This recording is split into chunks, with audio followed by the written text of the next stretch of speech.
Hi, I'm Emily. It was just another long night at the diner, wiping down tables and balancing trays heavier than my sleep-deprived eyelids. Between shifts at the diner and my weekend gig at the bookstore, I was barely scraping by, doing what I could to keep my head above water. College wasn't cheap, and while my classmates obsessed over grades and party plans, I was counting pennies and sacrificing sleep. My life hadn't always been this balancing act between jobs and studies. Growing up, I was the apple of my father's eye, or at least I thought I was. But everything changed when my mom passed away. Not long after, my dad, Richard, married Clarissa, a woman closer in age to me than him. She was always draped in clothes and jewels, desperately trying to appear younger. Since then, home felt more like a battleground than a sanctuary. I was told my college tuition was covered by the trust fund my mom had set up for me, a final act to secure my future. But by my sophomore year, financial cracks started to show, and I began picking up more shifts. I told myself it was just for extra book money or a little cushion for emergencies. Then, everything came crashing down on a chilly Thursday morning. Between classes, I got a call from Mr. Thompson at the bank. His voice was calm, professional, but the weight of his words made my knees buckle. "Miss Tyler, there's an issue with your tuition payment. It seems there are insufficient funds in your account." "Insufficient funds?" I repeated, my voice shaky with confusion. "That can't be right. Can you check again? It's supposed to be covered by my trust fund." "There's been significant activity in the account," Mr. Thompson explained, his tone sympathetic. I hung up, my mind racing. Significant activity? Depleted? These weren't words that belonged to a fully funded trust. Something was very wrong. That evening, I confronted Richard over dinner. The dining table felt less like home and more like a boardroom as I laid out the facts. "Dad, there's a problem with the trust fund. The bank says my tuition hasn't been paid because there's almost nothing left. Do you know anything about this?" Richard's eyes flicked to Clarissa, who was pushing her food around her plate without interest. After a tense pause, he sighed, his mask of ignorance slipping. "Emily, I had to use some of that money. We had expenses, and I thought I could replace it before you noticed." "Expenses?" I repeated, my anger rising. What expenses could be worth risking my future? Clarissa spoke up then, her voice cold and dismissive. "Life isn't just about your tuition, Emily. We have needs too." I stood abruptly, my chair scraping the floor. "This isn't just about needs, Clarissa. It's about trust. Something that clearly doesn't matter in this family." That night, with a heart heavy from betrayal, I packed a bag and left. I couldn't stay in that house with the truth hanging in the air like smoke. I moved in with a friend, determined to find out how my future had been sold off for Clarissa's jewels and Richard's lies. The following days turned into weeks, and each passing moment deepened the weight of my father's betrayal. My trust fund, my future, had been blood dry, not for emergencies, but for lavish, unnecessary indulgences. The realization lit a fire in me, and I was determined to uncover every deceitful transaction Richard had made. Between jobs and classes, I combed through bank statements and financial records, slowly piecing together the truth. The withdrawals lined up with Richard's shopping sprees and high society events with Clarissa, flaunting their wealth while my future crumbled. One evening, when I knew Clarissa wouldn't be home, I confronted Richard again. The bank statements lay on the coffee table like an indictment as I waited. When Richard walked in and saw the papers, his usual composure cracked. "What is this, Emily?" he asked, his voice teetering between defiance and fear. "You know exactly what this is," I replied, my voice steady, ready to face the truth. Despite the turmoil churning inside, I kept my voice steady. "Look at these numbers, Dad. Look at what you've done." Richard picked up a statement, his eyes scanning the damning figures. Slowly, he set it down and sank into a chair, his posture deflated. "It was supposed to be temporary," he mumbled, his voice low, heavy with regret.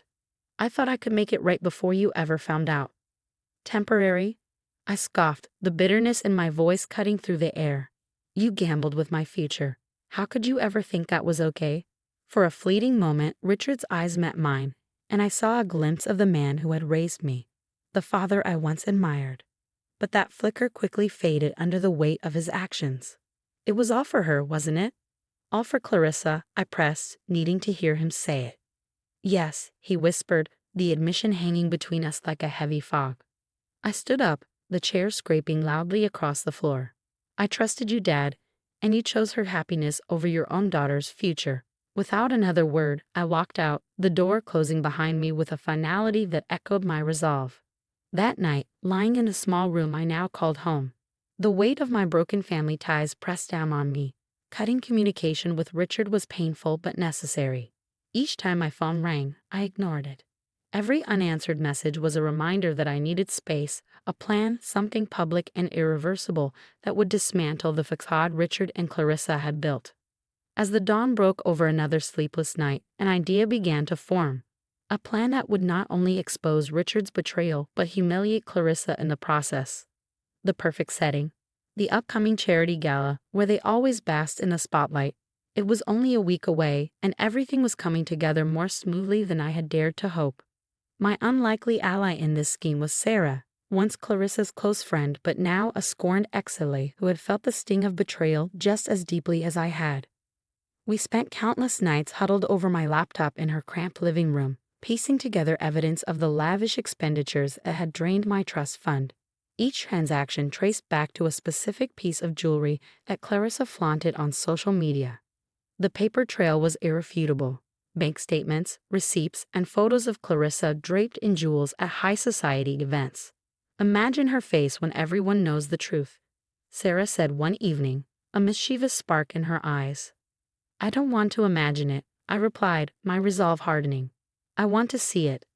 The night of the gala arrived, my nerves buzzing with anticipation and determination. Dressed in a simple but elegant black dress, I entered the venue, my eyes scanning the crowd for Clarissa and the blogger I had contacted, Lisa, a sharp-eyed woman with a reputation for exposing the hidden scandals of the city's elite. As expected, Clarissa was dripping in diamonds, jewels bought with the feature that had been stolen from me. Seeing her stirred a mix of anger and resolve. I spotted Lisa across the room and approached her discreetly. "See the necklace and earrings?" I whispered, nodding toward Clarissa. "They're supposedly gifts from her loving husband. But there's more to that story." I handed Lisa a folder filled with the evidence Sarah and I had gathered.